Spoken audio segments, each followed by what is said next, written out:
ওম শান্তি। যি মনৰ অশান্তি অসূয়া চিন্তাত আপুনি কৰবাত নহয় কৰবাত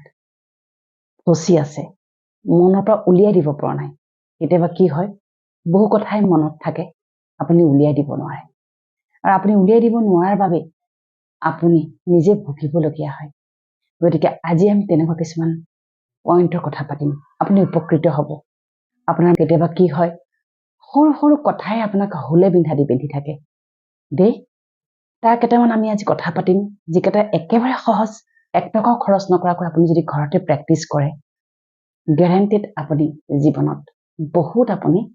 আগুৱাই যাব পাৰিব। সেই পৰমাত্মাৰ মহাবাক্য, দয়া কৰোণা মৰমৰ সৰ্বোত্তম বিধি হৈছে তোমাৰ হৃদয়ৰ পৰা সকলো সময়তে সেইজনৰ প্ৰতি শুভকামনা শুভ ভাৱনা দিয়া। হয়নে? এইখিনি যদি আমি কৰিবলৈ যাওঁ, তেতিয়াহ'লে জীৱনটোক আৰু কি লাগে? আমি ধন্য হৈ ৰম। টকা পইচা সা সম্পত্তি এইবিলাক সময়ে সময়ে বঢ়া বস্তু, সময়ে সময়ে ঘাটি যোৱা বস্তু, পথ পজিশ্যন এইবিলাক সময়ৰ লগত খেল সদায়। কিন্তু আমি যদি হৃদয় এখন বিশাল কৰি সকলোৰে বাবে শুভকামনা শুভকামনা কঢ়িয়াই ফুৰো, তেন্তে আপুনি বহু মনৰ উপকাৰ সাধন কৰিব পাৰিব। আজি মানুহক দৈহিক নহয়, শাৰীৰিক নহয়, মানসিক কোম্পানীৰ বহুত প্ৰয়োজন হৈ পৰিছে, হয়নে? কোনোবাই মোক মনটো বুজক, কোনোবাই মোক বুজাওক, কোনোবাই মোৰ প্ৰব্লেমটো বুজি পাওক। আমি বিচাৰি ফুৰো। বহুত ডাঙৰ কথা। প্ৰতিটো আত্মাৰ পৰা আৰু প্ৰতিটো আত্মাক তুমি কোনো চৰ্ত নোহোৱাকৈ আশীৰ্বাদ দিয়া আৰু লোৱা। আজি আশীৰ্বাদত চৰ্ত আহি গৈছে নেকি বাৰু? আচ্ছা, আপুনি নিজে নিজকে আজি চেক কৰকচোন। আপুনি যদি আজি কাৰোবাক আশীৰ্বাদ দিছে, তাত কিবা চৰ্ত আছে নেকি? কিবা পাইছে নেকি আপুনি? সেইকাৰণে আশীৰ্বাদ দিছে নেকি? দেই, বহুত ডাঙৰ কথা এইটো আজি।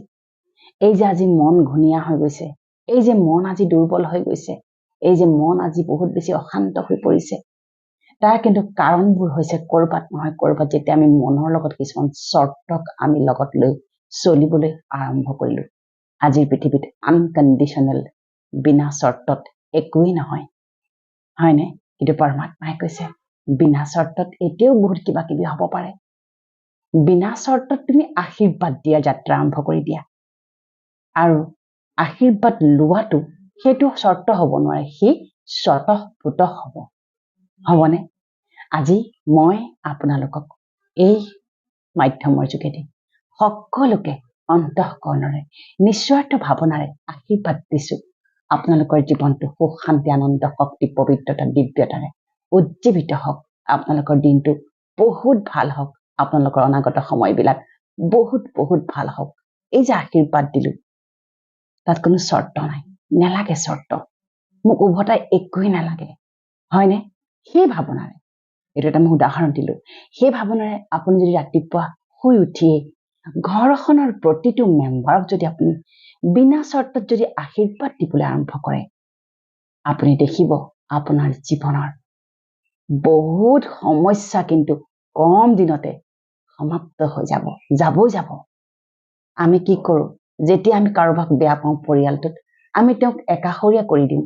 আৰু তেওঁক আমি আশীৰ্বাদ দিয়াটো দূৰৰে কথা, তেওঁক পৰাপক্ষত আমি বহু চৰ্চা নিন্দাৰে তেওঁক আমি ঠকা সৰকা কৰো। সেইটো সকলোতকৈ বেয়া,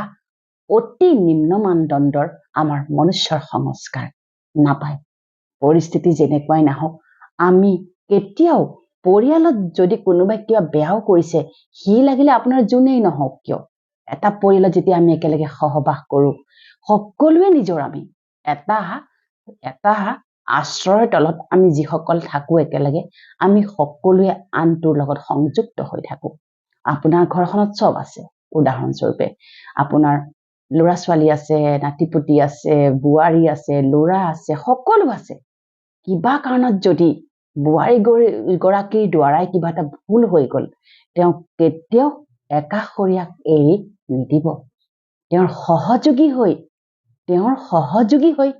তেওঁৰ লগত আপুনি থিয় হ'ব লাগিব। তাৰোপৰি যদি আপোনাৰ শাহুগৰাকীয়ে আপোনাৰ ভবামতে নহয়, আপোনাক কষ্ট দিছে, বা আপোনাৰ কথা বুজি পোৱা নাই আপুনি তেওঁক একাষৰীয়া কৰাৰ পৰিৱৰ্তে যদি এই ধৰণৰে এতিয়া যিখিনি কম এই ধৰণৰে যদি আপুনি আশীৰ্বাদ দিবলৈ আৰম্ভ কৰে আশীৰ্বাদতকে পাৱাৰফুল শক্তিশালী একোৱেই হ'ব নোৱাৰে হয়নে পৰমাত্মাই কৈছে শুভ কামনা শুভ ভাৱনা ৰাখা শুভ কামনা আৰু শুভ ভাৱনা সদায় হৃদয়ত ৰাখা সুধিছে কেতিয়াবাহে ৰাখা নেকি আজিৰ মনুষ্যক সুধিছে কেতিয়াবাহে ৰাখা নেকি পিতাই কৈছে কেতিয়াবা এনেকুৱা কিছুমান কাম কৰে কোনোজনে পৰিয়ালত কেতিয়াবা কোনোজনে এনেকুৱা কিছুমান কাম কৰে আপুনি চেষ্টা কৰে তেওঁক শিক্ষা দিবলৈ এতিয়া আমি শিক্ষা দিবলৈ চেষ্টা কৰোঁ পজিটিভ সেন্সত এটা হৈছে তেওঁক আমি বুজাই দিম ঠিক হৈ যাব হ'ব হৈ গ'ল ভুলটো মই বুজাই দিম মই হেণ্ডেল কৰি ল'ম হ'ল এনেকে ধৰণৰে যদি আমি শিক্ষাটো দি দিম উদাহৰণস্বৰূপে আপোনাৰ ঘৰতে সন্তানটোৰ দ্বাৰা আপুনি বহুত বেছি বেমেজালি অশান্তি পাই আছে অপবাদে গৈছে ল'ৰাটো বেয়া সংস্কাৰৰ মুখামুখি হৈছে এতিয়া তাক যদি আপুনি গালাজৰে যদি শিক্ষা দিবলৈ আৰম্ভ কৰে সকলোতকৈ ইম্পৰ্টেণ্ট সি আৰু এখুব বাঢ়িব আৰু এটা সময়ত গৈ আপোনাক একেবাৰে নমনা হ'ব হয়নে আপুনি যদি তেওঁৰ যিটো কমজুৰি বেয়া কামটোক যদি অনবৰতে উকতি গালি পাৰি থাকে আপুনি দেখিব অলপ দিনৰ পিছতে সেই ল'ৰাটোৰ যিটো বেয়া সংস্কাৰ সি 100 গুণ বৃদ্ধি পায় সেয়া কাউন্সেলিঙে মই দিনটোত কৰি থাকো আমি যে হিষ্ট্ৰী চেক কৰো মাতৃগৰাকীক সুধো কিয় তেনেকুৱা হ'ল আপুনি কি ধৰণৰ এটা ৰাতিপুৱাটো আৰম্ভণি কৰে তেতিয়া মাতৃগৰাকীয়ে কয় মোৰটো খং উঠি যায় মই গালি গালাজ আৰম্ভ কৰি দিওঁ সেইটো খুব ডাঙৰ আজি বৰবিহ হৈ আছে প্ৰত্যেকখন সমাজত প্ৰত্যেকখন ঘৰত বুলিব পাৰি যে ৰাতিপুৱাৰ সময়টো আমি শিক্ষা দিবলৈ বিচাৰো আমি খুব ডাঙৰ কথা ক'ব বিচাৰিছো ভাল এডভাইস দিব বিচাৰিছো কিন্তু আপোনাৰ দিয়াৰ যিটো প্ৰক্ৰিয়া আৰু ভাৱনা কেনেকুৱা পিতাই কৈছে যে শিক্ষা তুমি দিয়া তুমি তাক বুজোৱা শিক্ষা দিয়া কিন্তু শিক্ষা দিয়াৰ সৰ্বোত্তম বিধি কি হয় বহুত ডাঙৰ কথা কাৰণ পিতাই কৈছে শিক্ষা দিয়াৰ সৰ্বোত্তম বিধিটো হৈছে ক্ষমা ৰূপ ধাৰণ কৰি তুমি শিক্ষা দিয়া সম্ভৱনে ট্ৰাই কৰি চাওকচোন যাৰ ঘৰত অশান্তি হৈ আছে যাৰ ঘৰত এনেকুৱা লাগিছে যে আপুনি অৱহেলিত হৈছে কাৰোবাৰ প্ৰতি যাৰ এনেকুৱা লাগিছে গোটেই ঘৰখনত মই অকলশৰীয়া হৈ গৈছো নেকি মোক কোনো দেখিব নোৱাৰে সেই সকলে আজিৰে পৰা সৰ্বপ্ৰথমে তেওঁলোকক ক্ষমা কৰিব লাগিব আৰু ক্ষমা কৰিলে আপোনাৰ একো নাযায় আপুনি তল পৰি নাযায় দেই নেভাবিব যে আপুনি ক্ষমা কৰি দিলে মানে আপুনি তল পৰি গ'ল আপুনি গ্ৰাউণ্ডেড হৈ গ'ল নো এনেকে ভাবিব নাপায় দেই ক্ষমা কৰা মানে আচলতে কি জানে লোকৰ কি হৈছে আপুনি বাদ দিয়ক ক্ষমা কৰা মানে কি জানেনে আপোনাৰ অন্তৰাত্মা চাফা হ'ব যে গধুৰ বুজাডাল যে সেইডাল হৰককে সৰি পৰিব আপোনাৰ মগজু পাতল হ'ব আৰু মগজুত যিবিলাক মৃত কোষ ইতিমধ্যে জমা হৈছে যিবিলাকৰ পৰা কোনো ধৰণৰ ৰাসায়নিক দ্ৰব্য উৎপন্ন হোৱা নাই যিবিলাক দৰকাৰ আমাৰ দেহত আমি আনন্দিত হৈ থাকিবলৈ যি ধৰণে ডোপামিনৰ দৰকাৰ চিৰটনিনৰ দৰকাৰ সেইবিলাক আকৌ ৰিলিজ হ'বলৈ আৰম্ভ কৰিব এইবিলাক ব্লকেজ এই যে আমি কথাটো ধৰি ৰাখো এই যে আমি মান অভিমান অহংকাৰ এইবিলাক হৈছে ডাঙৰ ব্লকেজ আচলতে মান অভিমান অপবাদ অহংকাৰ এইবিলাক হৈছে মস্ত এটা ব্লকেজ আৰু এই ব্লকেজ ক'ত আছে জানে আপোনাৰ ব্ৰেইনত আছে গোটেই ব্ৰেইনটো হৈছে আমাৰ গোটেই সৰ্ব শৰীৰৰ কোন হয় মালিক হয় ইয়াতে আমাৰ আত্মা থাকে যেতিয়া আমি আত্মা থকা গোটেই যন্ত্ৰটোকে ব্লক কৰি দিম সেইটো বাৰু ব্ৰেইন হৈ থাকিবনে সেইটো বাৰু মন হৈ থাকিবনে নাথাকে মন পশুৰ দৰে হৈ যাব পশুতকৈও অধম হৈ যাব মন দেই গতিকে চেষ্টা কৰক যে পৰমাত্মাই কৈছে বহুত ডাঙৰ কথা এয়া হৈছে মই কৈ দিওঁ এখন হৈছে শুভ কামনা আৰু শুভ ভাৱনা বুলি এখন মই কিতাপ পঢ়ি আছো আমি দিনটোত বহু ধৰণৰ কিতাপ অধ্যয়ন কৰো পৰমাত্মাৰ মহাবাক্যৰ গীতাৰ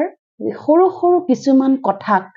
সাৰোগত কৰি অকণি অকণি নোট বনাই দিয়া যায় আমাক যাতে আমাৰ পঢ়িবলৈ সুবিধা হয় গতিকে ইয়াত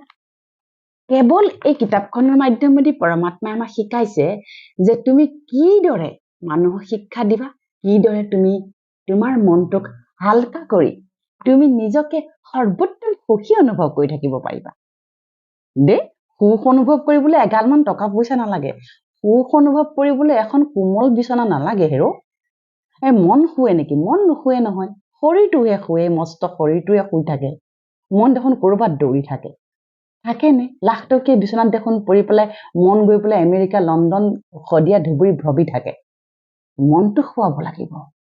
আজি মানুহৰ মন নুশুৱে মনক শুৱাব লাগিব কেনেকে শুৱাব মনটোক মনে যি ভাল পায় সেয়া দিব লাগিব মনে কি ভাল পায় ক্ষমা ভাল পায় মনে কি ভাল পায় এৰি দে মনে কয় এৰি দে না আমাৰ কি হয় অহংকাৰ নামৰ এডাল মস্ত প্ৰাচীৰ এখন মস্ত বেৰা যিখন ভাঙিলেও নাভাঙে 10টামান হাতীয়ে ভাঙিলেও নাভাঙিব তেনেকুৱা এখন অহংকাৰমুখী বেৰাই আমাক কি কৰে চব ফালৰ পৰা আগুৰি থাকে ইগো মই কিয় ক্ষমা কৰিম মই কিয় তল পৰিম মই কিয় সৰি কম সেইডালে বেলেগক ক্ষতি নকৰে সেইডালে আপোনাকে ক্ষতি কৰিব এই যে আপোনাৰ যে ব্ৰেইনৰ গোটেই সোপা ব্লকেজ আৰম্ভ হৈছে এনে সেইটোৱে ব্লকেজ যিমান বাঢ়িব হাৰ্ট এটেক হ'ব ব্লকেজ যিমান বাঢ়িব ইনডাইজেশ্যন হ'ব ব্লকেজ যিমান বাঢ়িব খং আহিব ব্লকেজ যিমান বাঢ়িব সহন শক্তি নোহোৱা হ'ব গ্ৰহণ শক্তি নোহোৱা হ'ব সহযোগ নোহোৱা হ'ব শেষত এদিন আপুনি অকলশৰীয়া হৈ পৰিব অতি অকলশৰীয়া হৈ পৰিব সেই দিনটোলৈ আপুনি নিজকে আৰু লৈ নাযাব দেই গতিকে পৰমাত্মাই কৈছে শিক্ষা দো শিক্ষা দিয়া কিন্তু শিক্ষা দিয়াৰ সৰ্বোত্তম বিধি হৈছে নিজৰ ক্ষমাৰূপ ধাৰণ কৰি দিয়া ক্ষমাৰূপ ধাৰণ কৰক দেই হ'ব দে আৰু হৈ গ'ল যি হ'ল ব্ৰেইন খালী কৰ আমি যে কওঁ নিজকে সেইকাৰণে নিজে নিজৰ এজন শিক্ষক হ'ব লাগে ভিতৰি পিতাই সৰ্বোত্তম শিক্ষক নিজকে কৈছে আমাৰ ভিতৰত ইনটিউচন নামৰ এটা সত্তা বহি আছে যি আপোনাক ভাল বেয়া বিচাৰ দিয়ে আপুনি নুশুনে আপোনাক ভাল বেয়াৰ বিচাৰ কৰোৱাই তাৰ নামেই হৈছে বুদ্ধি ইণ্টেলেক্ট আৰু সেই ইনটিউচন নামৰ যিটো আমাৰ সত্তা বহি আছে সি হৈছে সদায় জীৱন্ত পৰমাত্মাই কৈছে তুমি তোমাৰ বেষ্ট ইনটিউটৰ হৈ যোৱা বেলেগৰ শিক্ষাৰ আমাৰ প্ৰয়োজনীয়তা তেতিয়া নাথাকিব কেনেকৈ আমি নিজৰ ইনটিউচনটোক গাইড কৰিম কেনেকৈ আমাৰ ইনটিউচনটোক ৰাইট কৰিম এতিয়া মানুহৰ ইনটিউচন কিন্তু বহুত নেগেটিভ হৈ গৈছে ইনটিউচনেই নেগেটিভ আহে এই যে কয় মোৰ মনলৈ ইমান বেয়া বেয়া চিন্তা আহে এই মোৰ মনত যে ইমান বেয়া বেয়া ধাৰণা ভাৱনা আহে কিয় আহে মোৰ অমুকক দেখিলে খং উঠি যায় মোৰ অমুক ধৰণৰ দৃশ্য দেখিলে চকুৰ পানী ওলায় মোৰ অমুক ধৰণৰ হেৰি দেখিলে মই ৰ'ব নোৱাৰো মোক কোনোবাই কিবা এষাৰ কথা ক'লে মই মুখে মুখে কৈহে ভাল পাওঁ মই কাজিয়া লাগিহে ভাল পাওঁ মই দুআষাৰ কৈহে ভাল পাওঁ তাইক যদি মই ক'ব নোৱাৰো ছ'চিয়েল মিডিয়াতে এগালমান লিখি দিহে মই শান্তি পাওঁ সেই সোপা কি জানেনে আপোনাৰ ভিতৰত থকা যিবিলাক ইনটিউচন নামৰ এটা টিচাৰ বহি আছে নিজেই নিজৰ যিজন আপোনাৰ শিক্ষক সেই শিক্ষকেই এতিয়া ডুপ্লিকেট হৈ গ'ল শিক্ষকেই ভাবিছে কি কৰোঁ কি নকৰোঁ ভিতৰত বহুত ডাঙৰ কথা চিৰিয়াছ ইছ্যু হয় এইটো আপোনাৰ ভিতৰত যিটো ইনটিউচন নামৰ এটা সত্তা বহি আছে সেই ইনটিউচনটো কিন্তু আপুনি ৰাইট পথ দিয়ক ৰাইট পথ দিবলৈ ইনটিউচন ৰাইট পথ দিবলৈ এটাই মাধ্যম হৈছে মেডিটেশ্যন ধ্যান ধ্যান ধ্যান তাক অলপ সময়ৰ বাবে ৰিলেক্স হৈ শান্ত হৈ তাক আপুনি অকলশৰে এৰি দিব লাগিব শূন্য ভাৱনা বা ভাৱ লৈ পেলাই কেতিয়াবা আপোনাৰ এনেকুৱা লাগেনে মোক প্লিজ অকলশৰে এৰি দিয়া মই অলপ সময় অকলশৰে থাকিব বিচাৰোঁ কোনে কয় ইনটিউচনে কয় আপোনাৰ ভিতৰৰ যিটো সূক্ষ্ম ইনটিউচন যোনে আপোনাক ভাল বেয়া উচিত অনুচিতৰ বিচাৰ কৰোৱাই থাকে সি কয় প্লিজ মোক অকমান অকলশৰে এৰি দিয়া মই মতিভ্ৰম হৈছোঁ মই ভিতৰি কনফিউজ হৈছোঁ কি সিদ্ধান্ত ল'ব লাগে কিয় আজি তেনেকুৱা হৈছে আজি মানুহে সংসাৰৰ ভুল সিদ্ধান্তই লৈ আছে ভুল এনেকুৱা লাগে যে আৰম্ভণিটো ৰাইট কৰিছোঁ কিন্তু শুৱে বাওঁহে ভুল আৰম্ভ হৈয়ে গৈছে কিয় মোৰ যদি মই নিজেই আজি গাইড মই যদি নিজেই গাইড দিম মোক বেলেগে গাইড দেখুৱাব নে পৃথিৱীত গাইড দেখুৱাব পৰা মানুহৰ এতিয়া অভাৱ হৈছে চবেই শেষ হৈ আছে ভিতৰি কোনো কাকো ৰাইট গাইড দেখুৱাব নোৱাৰে সেইবাবে আজি ধৰ্মগ্ৰন্থৰ সেইকাৰণে আৱিষ্কাৰ হৈছিল গীতা ধৰ্মগ্ৰন্থৰ শিৰোমণি তাতে লিখা আছে তুমি কেনেকৈ ৰাইট গাইডত যাবা কোনো মনুষ্যই আপোনাক ৰাইট গাইড দেখুৱাব নোৱাৰে আমি সকলোৱে অৰ্জুন আমাক ৰাইট গাইড দেখুৱা পৰম পিতা পৰমাত্মা হয়নে শ্ৰীকৃষ্ণ ৰূপী মুখমকমণ্ডলৰে যি গীতাৰ ৰচনা কৰিছিল তাতেই লিখা আছে তুমি কেনেকৈ হে অৰ্জুন তুমি পৰিস্থিতি আহিলে হাৰ নামানিবা কিন্তু আজি আমি মানুহে কি বুজানে হাৰ নামানিবা মানে তই তাক সহ্য নকৰিবি তই আগবাঢ়ি যাবি জিৰো টলাৰেন্স এনেকুৱা ধৰণৰ শব্দ কওঁ হয়তো কোৱা নাছিল কৈছিল যে তুমি পৰিস্থিতি আহিলে হাৰ নামানিবা তুমি শক্তি স্বৰূপ আনন্দ স্বৰূপ জ্ঞানী হৈ তুমি সেই পৰিস্থিতিৰ লগত প্ৰেম স্বৰূপ হৈ মুখামুখি হোৱা আৰু তোমাৰ আত্মিক সত্তাৰে তাক জয়যুক্ত কৰিবলৈ তুমি সমৰ্থ হবা কোৰ শিক্ষা আছিল গীতাৰ কিন্তু আজি এপ্লাই কৰি আছো কিবা এটা সেইকাৰণে গণ্ডগোল সংসাৰৰ দিয়া দেই গতিকে পিতাই কৈছে শিক্ষা কি কৈছে যে কেৱল শিক্ষাই নিদিবা দেই কি কৈছে জানেনে কেৱল শিক্ষাই নিদিবা ক্ষমা দয়া মৰম কৰুণা তাৰ লগত শিক্ষাক মিহলি কৰি দিয়া কিমান যে ভাল লাগে মৰম দেই তাৰমানে মৰমৰে বুজাবলৈ কৈছে ইমান মৰমৰে বুজাবলৈ দিছে যাতে তেওঁ আপোনাক আপোন অনুভৱ কৰিব পাৰে হ'ব পাৰে মনুষ্যৰ দ্বাৰা ভুল হ'বই পৰমাত্মাই কেতিয়াও কোৱা নাই মানুহৰ দ্বাৰা ভুল নহ'ব বুলি মানুহৰ দ্বাৰা হাজাৰ হাজাৰ ভুল হ'ব কিন্তু এদিনটো শুদ্ধ পথত আহিব হয় নাই আহিব গতিকে পিতাই কৈছে তুমি ক্ষমা কৰি দিয়া কিন্তু লগতে মৰম দয়া কৰুণা তোমাৰ সেই মনৰ ভাৱ কিন্তু পবিত্ৰ হ'ব লাগিব দেই খঙত যদি আমি কেনেবাকে বুজাব যাওঁ খঙৰে যদি ক'বলৈ যাওঁ কেতিয়াও নুবুজিব খং এটা নিগেটিভ ভাইব্ৰেশ্যনক মানুহে গ্ৰহণ কৰিব নোৱাৰে মানুহৰ আত্মাই নিগেটিভিটি ল'ব নোৱাৰে সেইবাবে খঙাল ব্যক্তিক আমি এৰাই চলোনে দেই গতিকে পিতাই কৈছে যে তুমি দুটা শব্দ সদায় মনত ৰাখিবা শিক্ষা ক্ষমা আৰু দয়া শিক্ষাও দিয়া লগতে ক্ষমা আৰু দয়াৰে দিয়া আৰু পিতাই কৈছে যদি তুমি দয়া আৰু ক্ষমাশীল হৈ পিতাই কৈছে তুমি দয়া আৰু ক্ষমাশীল হৈ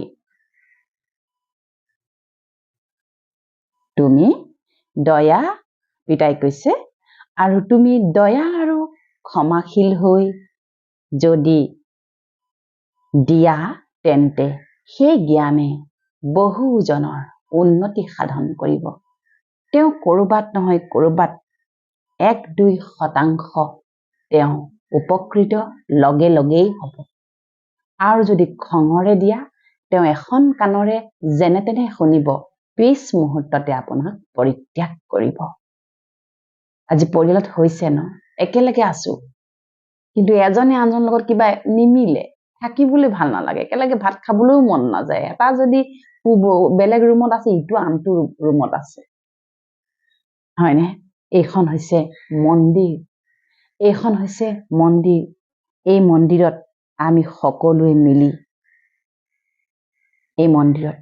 আমি সকলোৱে মিলি জুলি একেলগে সহবাস কৰিব লাগিব আৰু কলৈ যাব এজনে আনজনৰ সৈতে দয়া কৰুণা শান্তি মৰম আদৰেৰে আমি থাকিব লাগিব পৰিয়ালত থকাৰ মাজতে এজনে আনজনক বিনা স্বাৰ্থত মৰম দয়া কৰুণাৰে শিক্ষা দি তেওঁৰ জীৱনটো আগুৱাই নিব লাগিব পিতাই কৈছে যে শিক্ষা দিলে তোমালোকে কি কৰিব লাগিব ক্ষমা লগে লগে তোমালোকে ৰূপটো ধাৰণ কৰিব লাগিব দুয়োটা একেলগে চলাই নিয়া আৰু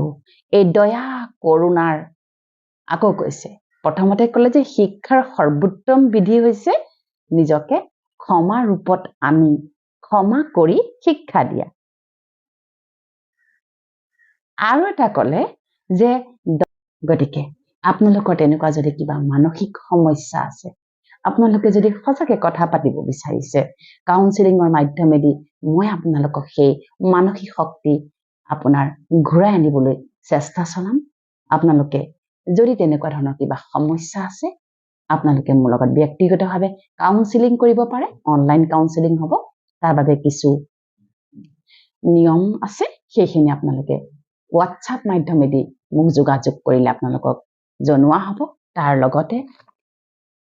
এইখন কিতাপ যেনেকৈ সমস্যা তেনেকৈ সমাধান এই কিতাপখন মই আপোনালোকৰ বাবেই